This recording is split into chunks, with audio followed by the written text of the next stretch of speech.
All right, guys, this is Conquer All Things Podcast. I'm Josh Yakes. I'm joined with Alexander the Barbarian himself. It's an absolute pleasure to be here. Thank you so much for being here. I'm excited to have you. You're one of the first people I thought of sitting down with when I had this idea. You know, we go back a long way. You're one of my brothers for sure, without a doubt. Since we met, you know, we just clicked. And I remember meeting you at Crunch Northridge when I had barely started training. I mean, I had actually just kind of started seriously training myself. Yeah, it was we sort of started at the same time. We met each other. You had long hair when I first met you. And it was in that gym where like half the lights weren't turned on yet, really. Like it was right, dark, it was a little hardwood floors, no mat. Very, very basic. Very basic. And then Crunch flipped it. You know, it's one of the franchises, and our relationship just grew from there. You were a trainer there at one point. You know, I watched you evolve in that direction, and I always admired you. We always got along really well. When I ended up, you know, doing Nutrishop, you were one of the first people I think I told. I remember that. Really excited to tell you. To meet somebody and they say, I'm about to do this thing at the supplement shop that I'm going to set up. We're going to have muscle milk, and not muscle milk. We're going to have, what was the egg? Muscle egg was going to be in there. Yeah, we're going to. That sounds really cool. Yeah. And then it happened. I was like, oh, it's here.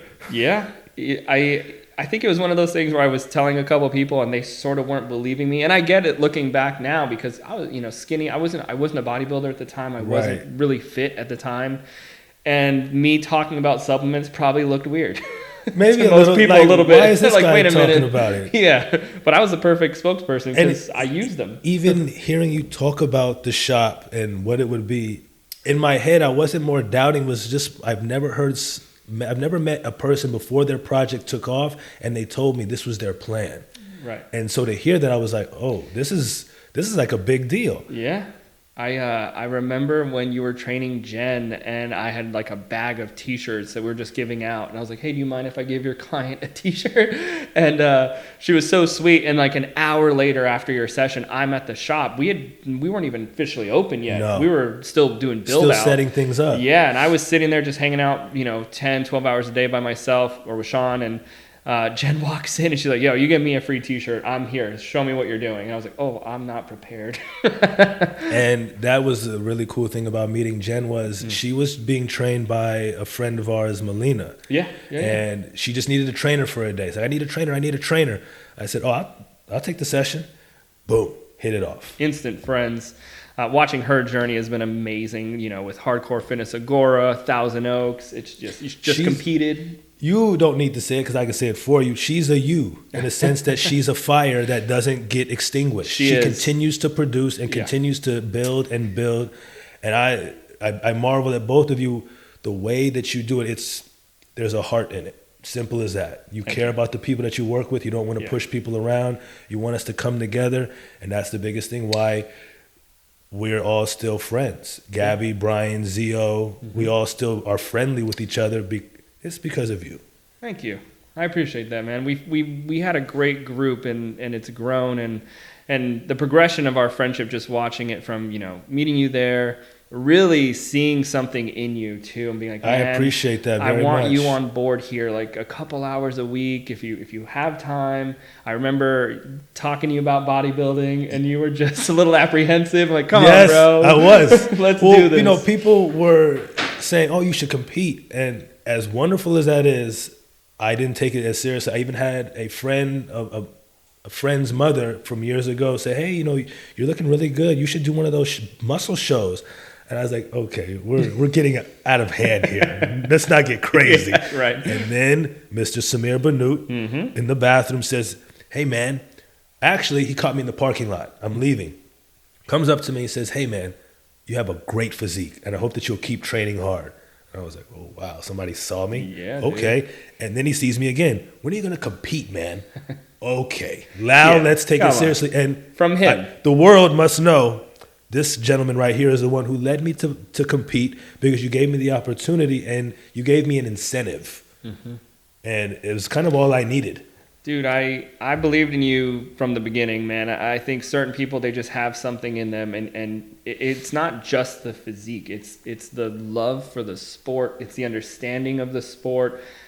your posing stands out because of that passion. Like it's fluid because it's art, right? And that's what the sport is. It's an artistic display. Yeah. As carried away as we get with wanting to be mass monsters and works of art, is exactly you're that. Sculpting your own David. Like this, you're up there so vulnerable, but that fluidity and that, you have this amazing ability to pose and show these angles. And I could see that just in your physique as it changed, just being friends. And so when I wanted athletes involved, you were like top, like, hey, we're getting this guy. And honestly, you hadn't competed yet, but I'm like, he's gonna compete. That's an honor right there. And I told your business partner this when we had first met. We're all at the shop. We're all huddled around you, and you had your glasses on, and you tipped your glasses down, and I can remember your face. I like things that are real. So, and I was like, well, he's serious. He's not, this isn't just kick it and just do whatever. This is, you're building yourself up, you're learning how to train, and you're doing it with the aim to represent the brand that says, if you are a part of this brand, you typically look like this because of how we get each other there. Yeah. It's like you go to a good organization and the name of the organization is not so much what it carries it. It's the essence of it, the decision making, the people involved, the culture. And there was a culture in Nutrishop with our team that felt very real, very genuine. I agree, and I think that's what it was. I still say that now. I don't say things until they're real. When I make a statement, it has to happen, and I want it to be real because of not just for me, but the people that are involved. So when I made that statement to everyone in that room, and it was a full room, there were a lot of us there. There was tons of athletes. We represent each other, right? Like if I say I'm going to do something and you're on my team, if I don't do something, that affects you. They're going to look at you and be like, oh, you run with those guys. Like they don't really follow through. It's like, no, man, I'm as much in this because of me as I am for you, for her, for him. Like if I say we're going to do this, we're doing it, man. And if you tell me, hey, I'm doing something, you got to do it. And that was the biggest thing about the Nutrishop journey, was getting on stage, doing something totally different that I'd never done before, and honoring that commitment. Yeah. And I think when we respect our own words and we make ourselves do what we say we're going to do, it adds to your perseverance and your ability to endure. 100%. I think I needed to see myself set a goal for something that was something I'd never done before, and to see it through. Yeah. Seeing those contests through is a mark of just moving through seasons of life and events and trials to make yourself better. That's what I felt it did. I agree 100%. I was watching you compete. You specifically more than anybody, because I respect you so much as an athlete and as a person, and I'm watching you compete, and I'm like, man, I want to do that. And I remember, my partner at the time being like, I don't know, man, like you don't have the best genetics, like you're not really built for it, like are you sure? And he was talking about competing, and he was a big dude, and I'm like, you know what, like I want it, like I want to do it. I remember talking to Stan McQuay and be like, hey man, I think I want to do this. I know you're training him. You think you train me? I do what I say I'm going to do. Like, let's pick a show right now and I will make it on that stage. And Stan picked Excalibur for me. It was a 14-week prep, and I had to put on 27 pounds. And then I cut to 3% body fat and cut 30 pounds. And I tore my rotator cuff, and I couldn't train. I remember going to Zoo Culture with Stan to train, and I'm like, hey, I think I really messed my shoulder up. And he kind of smirked at me like, all right, whatever, just grab the dumbbells. And I'm like, okay. And he probably gets that a lot, right? Like the excuse. I'm sure he does. And so I was like, okay, like I grabbed the weight, and I remember trying to do incline presses, and this arm's moving, and the other one's not. And he's like, hey, you got to do both. I'm like, hey, I know how to chest press. I can't move my shoulder. And he was like, for real? And he kind of grabbed it, and it wasn't moving. He's like, oh, put it down. You need to go get an X-ray or an MRI. And I had a micro tear in the rotator cuff. And I remember Sam like, oh, I guess you're not competing. And I was like, oh, no. We're still competing, my friend. And I couldn't train chest at all, like no real push movements. You showed me floor presses, I remember, and I still do them. That, worked a little bit, but not enough. You weren't able to train your chest. Yeah, I couldn't train chest and shoulders, and that was my thing. Shoulders are my bigger muscle group. They were. But they still are. Yeah. Because of you, And again, in the people that we were invested with, there was no possible way I wasn't going to step on stage. Oh, I agree with that point, because I think you were looking at everybody in the group, and not that we would shame you or be like, why didn't you compete? But there is a unspoken rule that says, as the leader, as the head of the table, you should absolutely finish this. You should totally. You need to get to the end of the line. Yeah. Here. For sure. And it's ironic, I think, looking back, because, you know, he bailed on competing like 2 weeks in after I started with a torn shoulder, and I still ended up on stage before he did, which is a nice little. It is because for me. But this is the thing: when someone tells you that you're not really cut out for this, this isn't really what you do. But how do you know that? Right. Do I need to bring up the many examples of people who, like, Lee Priest looks like a potato off season when he's competing. Right. Come on. Yeah, no. It's and Lee Priest is an all-time great, and he's totally. His physique is other worlds apart from everyone's usually. But the whole point is that how can you look at somebody and have the infinite knowledge to say, well, you don't really have it. Yeah. You don't know how the body can change, my friend. Right. And this is the thing is another challenge that possesses is that he works hard. But I don't know if he's the type of person to put his hand in the mud, work hard, because there's a fear to doing something challenging. Mm-hmm. We typically want to do things that are achievable enough in our head, not things that are nearly impossible to other people. Right. So I think it's a good feeling. It's a cherry on the sundae for sure. It is a very good feeling. And, you know, look, when you're told, hey, you don't have the genetics to do this, you're not built to do this. Look, I know my genetics are not the best. I have a genetic visual disability. You know, like, that's what my vision is. It's a genetic disability. It is what it is. I'm already fighting from a deficit, so like, you can't tell me anything new. I'm already aware of what you're going to say, but guess what? Like, that's never stopped me, so neither is this. Like, I might not be built for this, but you better believe I'm going to see what I can do in this. Like, there's no way I'm not going to go for it. Yeah. And so we met today. We trained at Gold's NoHo this morning. I told you, and I'm making the announcement on here. I made it online today. I'm going to compete again and hopefully not tear my shoulder this time. We're going to go for Fit World 18 weeks. Frank the Tank is training me. You're going to help me along the way. I'm hoping. I'm happy to do so, because I feel it will. I need this for myself as well. I think when human beings are going through anything in life, I'm going to use more difficulty. They need to be of service. They need to be interacting. They need to be in movement. And they need to be engaging. Mm-hmm. And as the hard thing in life is the thing that you actually probably need to do. This isn't one of those hard things, but this is a thing of service. And this is breaking out of my lane and saying, let me come over here a couple of times a week or once a week and let's work. Yeah. I think, it's that thing where I think it's God working, right? Like when you're having a hard time and someone comes into your life who's been around, right? And they're there, they're in and out. We're always there for each other, but we have things going on. And they bring you an opportunity or something. Hey, I'm going to try to do this, but I need you. It's such a good thing for both of you, like equally. Yes. Like we both need each other in this season. We know we can rely on each other at any time. You call me anytime, I'm there. I call it a bridge. Bridges are used to move from one location to another, but they're also used to come from one human being to another, one soul to one soul. So when we express these efforts, it's building a bridge. And it's saying you can come over here and I can also go over there. And the more consistently that we use that bridge, the stronger it becomes within our mind. I love that. Yeah, I love that. Yeah, that's a great way to say it. And you definitely live that. You embody that. For sure. You know what? I really want to. I find myself wanting to be. I don't want to say in the sense of being always positive, no matter what the situation, but really trying to be a light. Mm-hmm. This is a dark place that I feel like we're in right now. Everyone's going through something. And I think the more that people are trying to extend that, it takes away the angst in life. Oh, no one's going to be able to help me, or how am I going to navigate this? Yeah. I think, when you have yourself been in darkness, you automatically, when you come out, want to be that light too for other people, because you've experienced it. You know what it's like to be there. You don't want people to feel this state of hopelessness. And the biggest thing that I want is to speak life into people. I want people to walk away from me and think, I have more hope now. There is a chance that I can turn this around. And I would tell anybody who's listening, it will turn around.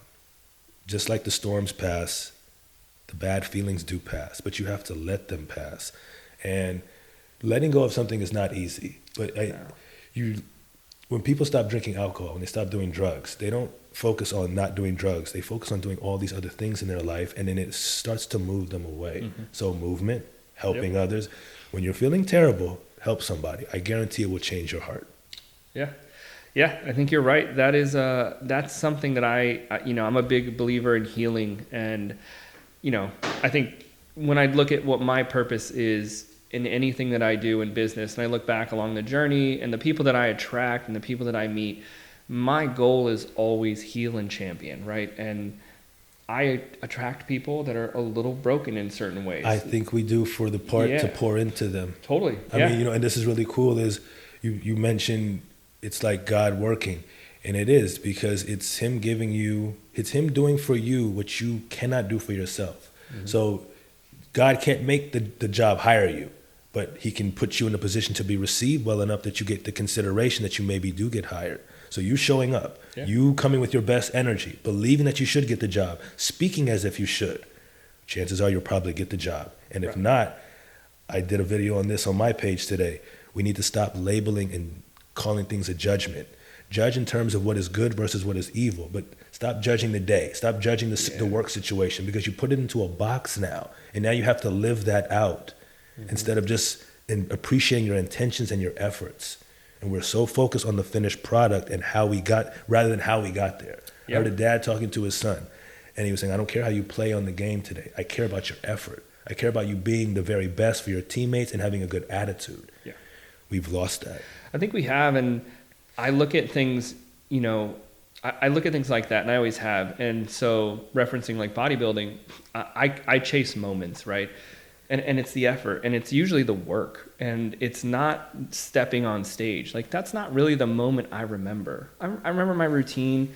I don't really remember much about that day, but I remember moments along the way where we were working together. Those are the moments. Yeah, putting in the work and the effort. Any young dude, or even any young woman who talks to me about competing, the very best feeling is being in the gym with a pump after a cheat meal with all your friends all hyped up. There's the moment. Yep. Forget the stage. Oh, yeah. That's the stage. That's the stage. Pumped, feeling amazing, not dehydrated. With people you love, man. And you're just chilling. Yep. Totally. And you probably look better than you will on show day. Right.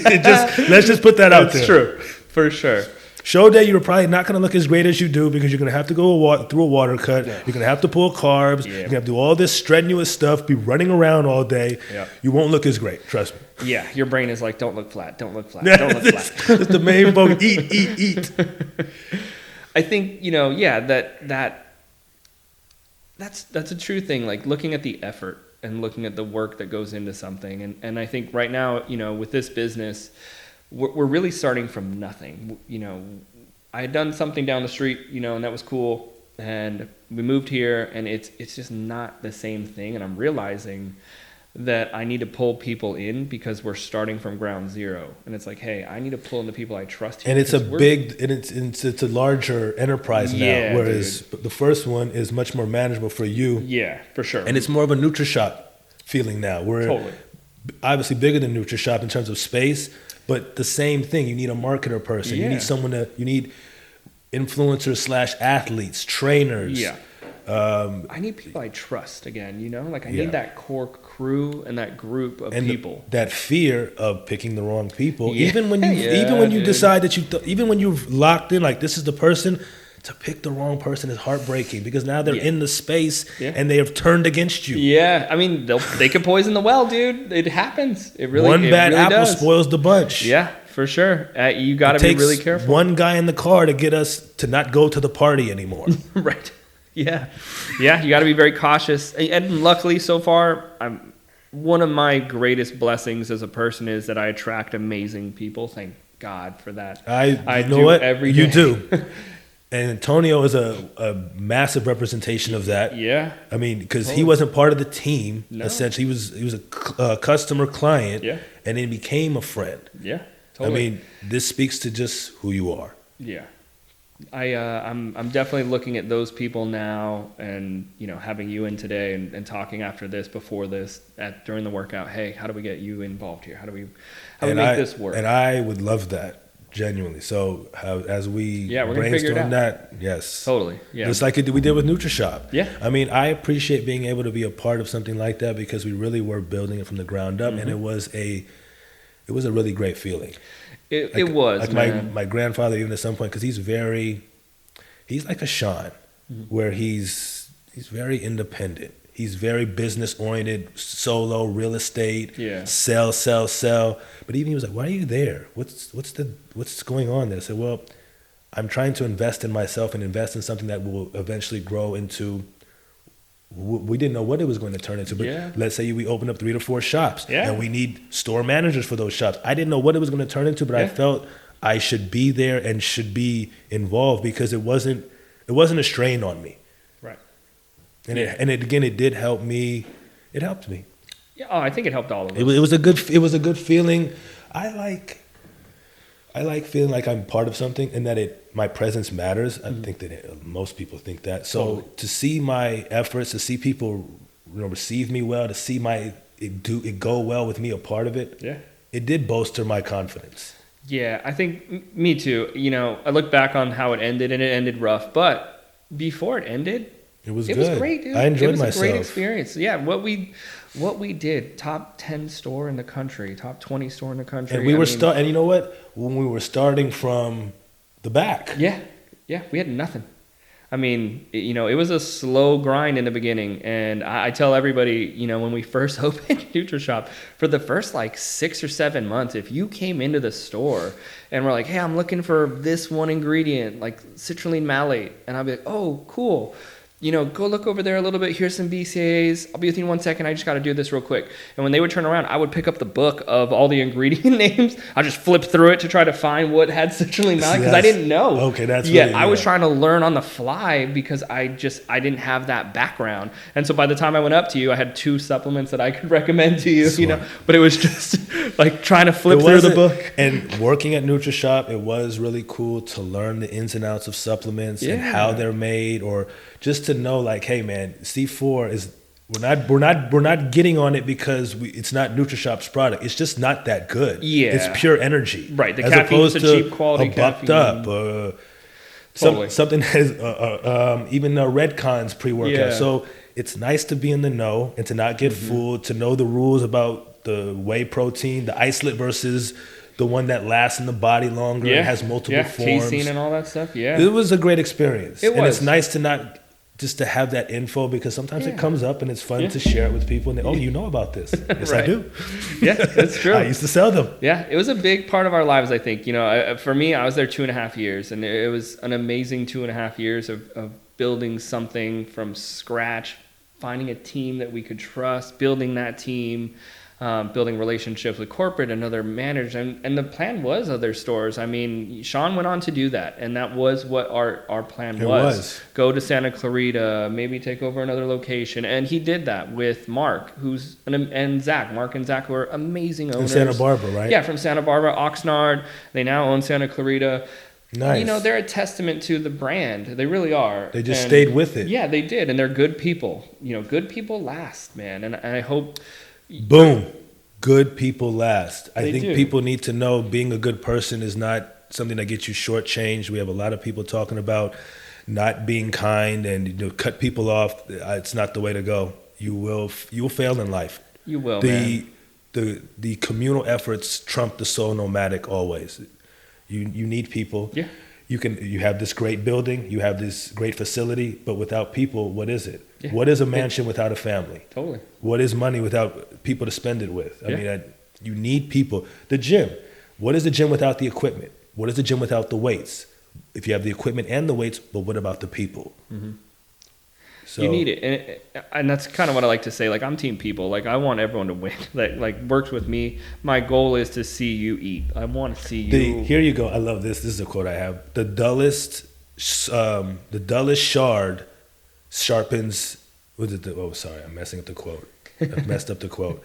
The dullest shard sharpens the strongest sword in the scabbard. There you go. So everybody has a place. Yeah, Everybody totally. has, and if we find a place for everybody, how much greater is the community that we're living in? Yeah. Everyone feels like they have a part. Everyone feels like they're being seen, Yes, dude. and they're not marginalized. Yeah, I think a lot of people feel like in a group they have to take a back seat.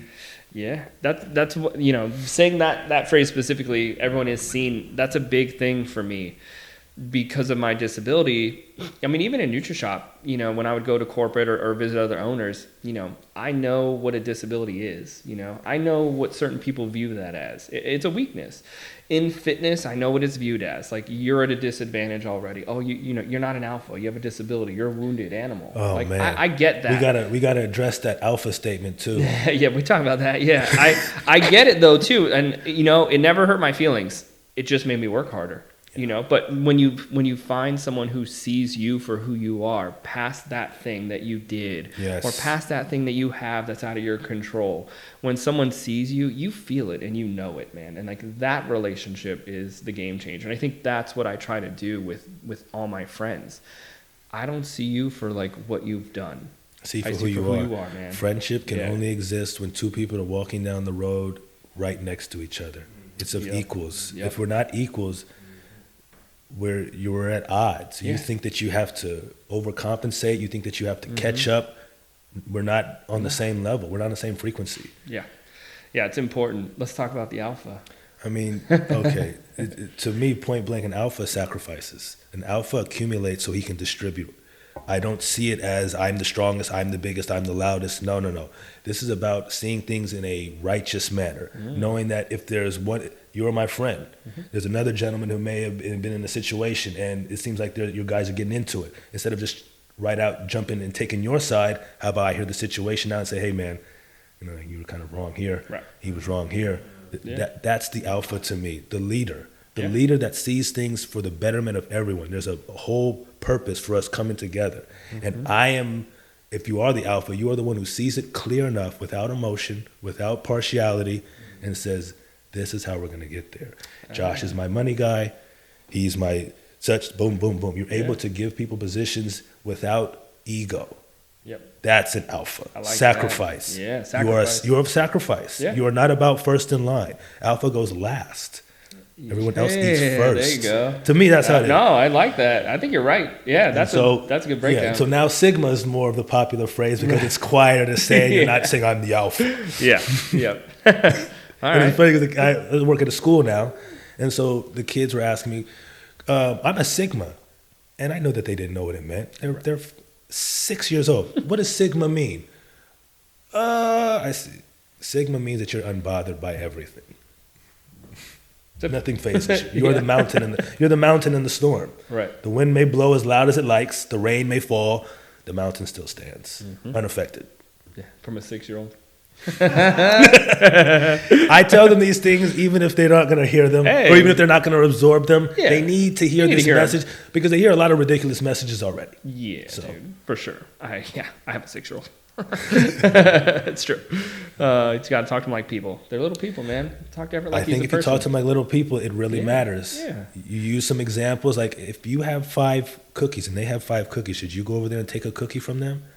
No. The kids know. Yeah, you have to give them examples that they understand, but they know. I agree. Kids actually know better than we do, I think. Yeah, that's true. They're not jaded yet. No. They look at the world very different. They see a homeless person, they don't know it's a homeless person, which I think is beautiful. They just interact with them like, why don't you have a home? They don't understand. Yep. Yeah, I just had this conversation with Everett. Yeah, we saw a homeless person, and he was like, what are they doing? Like, there's a tent on the street. I'm like, oh, they're homeless. He's like, what does that mean? I'm like, oh, they don't have a home. That's their home. That's where they live. He's like, where's their family? His mind was blown almost. Yeah, like, for sure. How could this be? Yeah. And It, in a sense, it's a state of a fall. It's a representation of a fallen society. We have homeless people literally on the street. We have disaster nearly, and even in the nice neighborhoods. Yeah, it's everywhere. I mean, what was a quote that says, if you don't address the issue of the homeless, don't be surprised when they knock on your gate.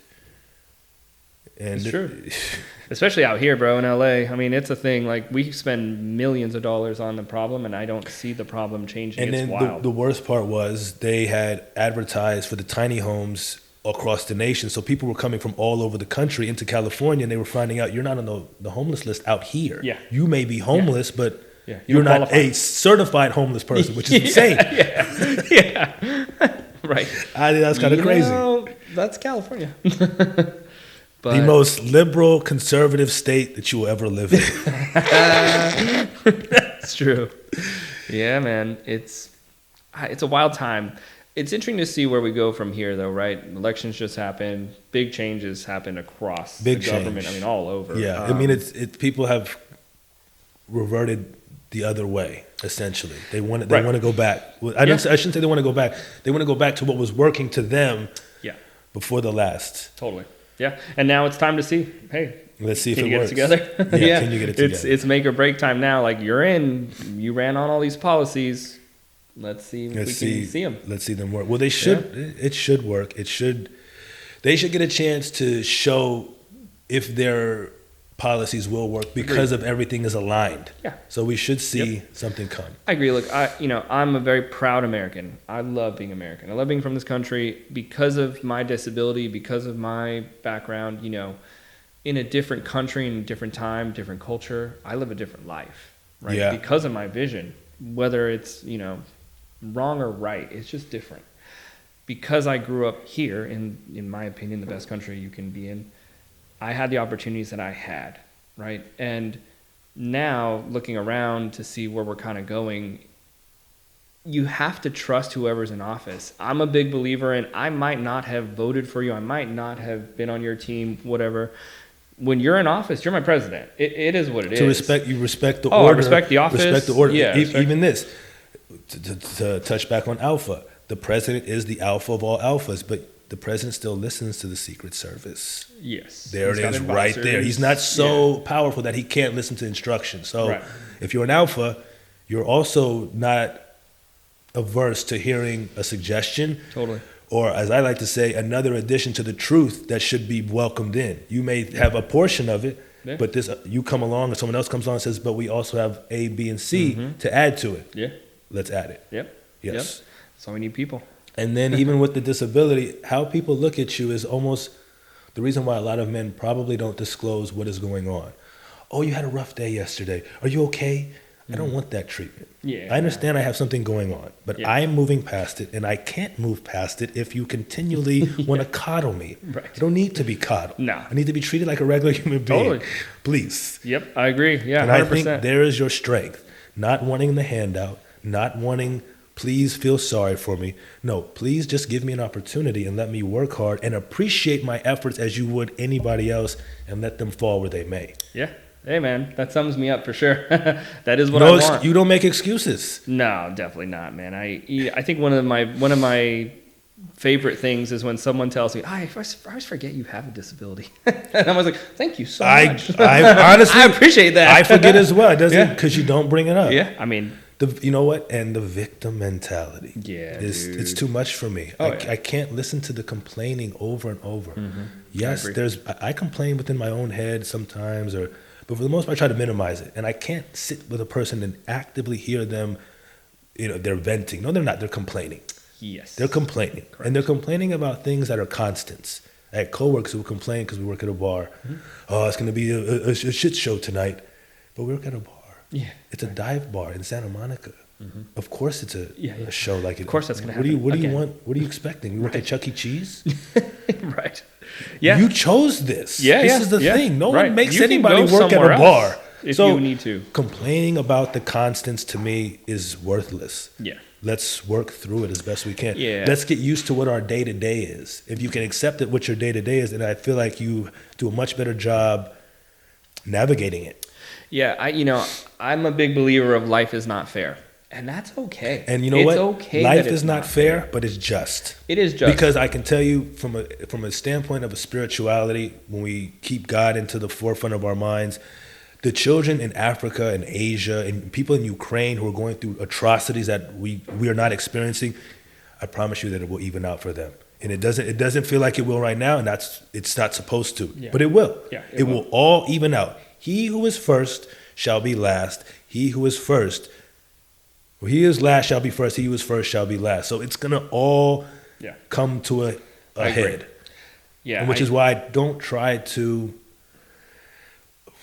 lament life. I feel sorry for people, pray for people. My heart does break for the sorrow, but to carry it into my emotions and to not allow myself to be who I need to be, no. Can't be a victim. Yeah, you can't be a victim. Gotta shake it off, man. And look, in our situation at least, you know, speaking to anyone in California or around here in America, you have the opportunity to change anything you want, man. It's on you, bro. It's all on you. If you're not happy with where you're at, go somewhere else and change it. You can do that here. This is the one place that allows for it. I mean, essentially, like if you decide to start your own business, it might take a little while, but it will work. Yeah, and if everything falls apart, you can still start again. You can start again, and that's what what happened. Nutrishop fell apart for me, and I had nothing, and I had to start over, and it took 5 years to get here. But you're here. It took 5 years. I mean, I tell people this all the time when they're talking about their sadness, and this is not to minimize people's sadness, but when they are saying that they can't go on, life is so just like, this is awful. I can't believe this is happening. There's a woman in Ukraine whose house was completely eradicated, and she had to move on. She had to take a big, deep breath and move on with her life, as sad and as impossible as it feels. So human beings have the incredible ability to endure. I would say what gives a faithless bunch hope is God, because we give up instantly. Oh, I stubbed my toe in the morning. It's going to be an awful day. Worst day ever. Really? Right. Yeah. Totally. Yeah. You'll go there, but it's also just as easy to be like, all right, that happened. And this is where we mentioned this pre-show. Purpose is so important. Yeah. If you have a purpose, it grounds you and it is your anchor. You have hope in your purpose. You have faith in your purpose. You have trust in your purpose. And you know that if you are simply of good efforts and intentions, it will eventually come to be. Totally. I mean, there's no other way to talk about it. The lion hunts and hunts and hunts until it finally captures its meal. 70% failure rate. 70%. So what? We have to eat. Yeah. And I think if we look at how nature is, I think nature is a wonderful teacher. Nature shows us we shouldn't be trying to hold on to things for too long, because life comes in the moments of more flowers than oaks. Oaks are forever, nearly. They last for centuries. But flowers are the beautiful moments. They're the relationships. They're the jobs that we work, and they perish. But if you're continually planting, if you're continually watering your fields, you will have beauty sprouting all throughout your life in different seasons. Yeah. Totally. Nature continuously moves. It doesn't give any thought to the variables. That's true. I love it. Yeah, I love it too. That's great. And those moments, those beautiful moments, you got to hold on to them and cherish them, man. They really mean everything. I think it's the essence of life, because when we look back, we have memories. Totally. If we didn't have memories, we couldn't sit here. Right. Yeah. There's nothing to talk about. Yeah, that's true. Life is about finding good people who you love and care about, finding a good place and enjoying time. That's what we talked about. That's what it boils down to for me. Yeah. Yeah. It's having, we were talking at the gym, and one of my favorite things to do, and one of your favorite things to do, is just sit down at a table with friends and break bread and just talk. Just be with each other. That's one of the best. If anyone asked me, like, what do you want to do? Dude, I just want to go to dinner with my friends. Like, that's it. I don't want to go out. I don't, want to do a ton. 2 hours with like the people that I love, talking about like, anything we want to talk about. Renting a party bus for like 8 to 10 of us and just riding around. Yeah. I mean, like that just, it's amazing to me. Me too. Yeah. It's that community is really everything. I think we're very fortunate to have a good community and to be building a bigger community here. And connecting, I'm trying to connect different people from different parts of my community with each other. Ryan, I met more recently, but now you guys know each other. Right now, we're just broadening kind of opening up the space. Yeah, totally. Derek, when he was walking out, like, all right, hey, you got to meet Derek. You already met Mitch. Derek used to train Mitch. Like, so like we're just connecting. It's like a Nutrishop play all over again. Oh yeah. Yeah, we're trying to run it back. I like that. For sure. It worked. It did work. Yeah, totally. It's going to work here. That is part of our efforts. Yeah. That the reason that store is the way it is. Yeah. Yes. Yeah, it's still there, man. It's still operating. That's pretty cool that it's still there. The groundwork was put in, and I'm glad it's still there too. People ask me all the time, "Oh, you must be like really bitter. It's still there." No, I think it's great because put in it so shows much that time. It shows that all those efforts. Yeah. even if they're not serving you, the person specifically, they're serving others. There's an idea there that this is the place to go where I can get what I need. Yeah. And I think one of my favorite moments, I was selling a guy a bunch of stuff one time. Is it just anything else I need, man? No, you're all good, man. Yeah, you're set. No one needs to buy more than they need to buy. I was surprised he bought as much as he did. Yeah. Having someone trust in you, you know, when they're coming into the shop was such an important thing for me. Not trying to sell, hey, you know, this guy's coming in, he's going to leave with 10 things. You don't need 10 things, bro. You really don't. You really don't. Let's start with 2 and then come back. And the supplement people will hate us for that. But they don't need 10 things. They will hate us. Maybe 4 things. You need some creatine, you need some protein, you need some BCAAs, and possibly a pre-workout. Yeah. That's pretty much what you need. If you want a 5th thing, like what we used to take, Aeroball.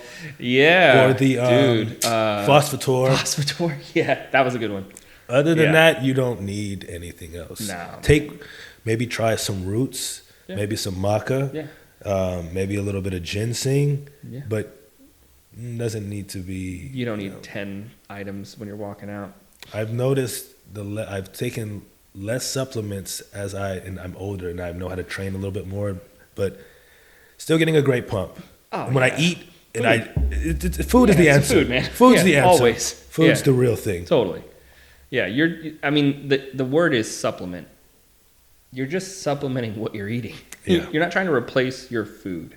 Right. Like, building on top of what you already it doesn't work without eating. And nothing works. And we know this as trainers and as, you know, coaches. People come in and it's like, hey, this is the fun part. We're going to work out. We're going to talk. This is great. But the eating is how, like when guys would come in and say, man, I'm not putting on any size. I'm thinking, well, are you eating 6 meals a day? Mm-hmm.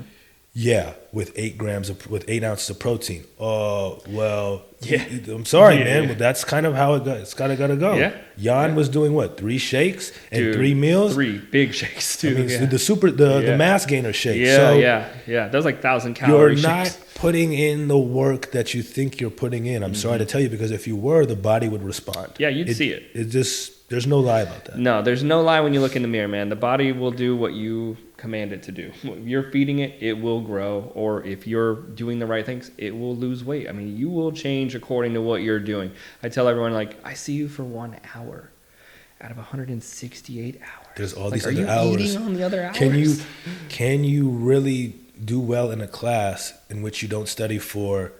I was told that if you have a 3-hour class, you need to be studying at least 1 hour for the time of time that you're in class, essentially. Yeah. So you should be studying 3 hours a week. So if you're seeing a trainer 2 times a week, you should be doing like 3 hours of extra. You should be doing more work. It should be spreading out. Totally.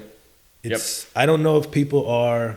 No. I do know they don't understand the process and what it takes. It takes way more than they think. Like, it's not a job that you're working where you can do this program and you can save it and then it can come back to it and keep doing and doing and doing. No, you have to keep eating. You have to keep sleeping. Yep. If you miss a couple of days, you're going to feel it. I mean, it feels unfair. Right. Yeah. I mean, it's a challenge, but it's meant to be. Challenges are good. Like, it's a good challenge to have have to get into that. And if you're not being a victim and you're appreciating what's in front of you, knowing that it's actually necessary to get you where you want to go, cool. Do you really want the college degree if you can just press a button? Right. Some people say, of course I do.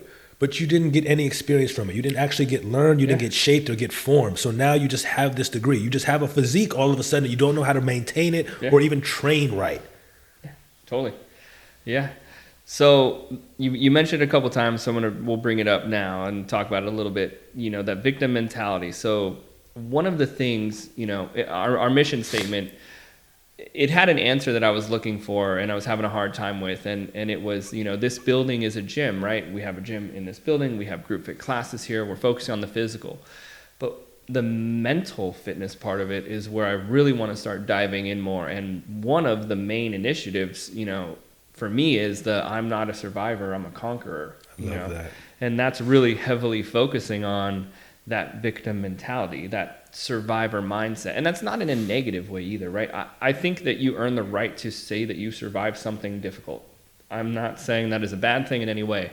But in my mind, to truly transform and evolve in that arch, right? To really gain power, and respect that you deserve for enduring and overcoming something, you got to go from that survivor point to that conqueror mindset. And we're going to run a lot of stuff about that this year. And this is the thing. When you are too close to survival mode, you're sitting next to the victim still. A survivor is a step after the victim because the victim went through something and now you survived it. It's too close. It is. To move into the conqueror says, all right, I've survived it. I am now in the process of overtaking it, overcoming it. I'm taking back control of it. It has to be that way because otherwise you kind of just, you're in survival mode, and people who stay in survival mode for too long, they eventually go back to being a victim. They get tired. You get tired of being a survivor. Totally. And it's hard work to continuously be at a deficit. This state of lack that we walk around with. I need. We create so many needs. What I think happens when you create a need like that is you have now more fields in your life. Fields require effort and water and time. The more need, I need this, I need. So now you have to make sure that you have all these things. And that's more being a survivor. Right. You're not surviving anymore. You've already survived it. Now you're a victor actually. Because you survived it. So if you think of yourself now as a victor, you can move into being a conqueror. Because no one can conquer if they don't believe that they can actually do it in the first place. And the only reason that you would believe it is if you saw yourself as a victorious individual. Exactly. Have to see yourself as a victorious individual to be able to move out of the doldrums. Because life actually, I don't want to point life in that direction. The variables of life will make you want to sit in that wallowing. Worst thing a man can do. Oh, it's awful. There's nothing that will occur, and you only actually make it worse. You're just stagnant and you drown, dude. It's a slow drown. And no one can save you. There's no words that anybody can say. It has to actually come from the heart. I agree. So I look forward to working on this with you for the next year. This is the direction that we're going is definitely, we're going to, I like to say it, we're going to viciously attack that mindset, that survivor mindset. This is why I do the speaking that I do. This is why I have the spoken word that I do, because it is all about drawing strength from the inside, from the intangible. It is of submitting to the intangible so that you can conquer the visible. Because nothing of the tangible has been created by what is seen. It has all been made by the unseen. The intangible world is what we need to be tapping into and be focusing on. I love it. It brings everything else to the forefront. Because if someone says that the intangible, it doesn't have as much means as the physical, then tell me about love, faith, and truth. Tell me about strength. You can exhibit strength without physical movement, just by being. I love that. All right, tell everyone where they can find you. Where are your stuff's at? Barbarian Building is the handle. If you put the @ in the YouTube search bar, it will pop up. But if you just put Barbarian Building in, it doesn't come up for some reason. So you put the @ Barbarian Building. That's my handle for everything. I also have spoken word out on Spotify and Apple. I encourage you to listen to it. I encourage you to get with some friends who need to be filled. It will do a great deal for you. Definitely check out all the things he's working on, man. He's put a lot of passion, a lot of heart and soul into what he does. That's why we all love you so much, because it's real, it's genuine, man. I've written a book too, actually. And I've finished the book. I've actually been lagging on getting a publisher. It's been an incredibly challenging process to find even someone who can edit. But the book is finished, and I'm very proud of the book, very happy about it, and I will be over the moon when it does get finished. Dude. Because it's part of, honestly, I would say, as we've unveiled some plans, I want to have an academy. And the book and the spoken word would basically be the criteria and curriculum for how we shape young men, how we get them ready for life.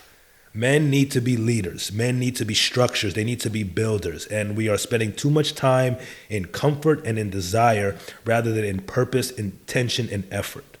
Love it. Nice. We'll talk more about that too, for sure. All right, we're going to do more of these together. Alexander, thank you so much for being on. It's a pleasure, my man. Follow us across all platforms. Conquer all things on everything. Thank you guys for watching. Barbarian Building. Get it. Have a great day, guys.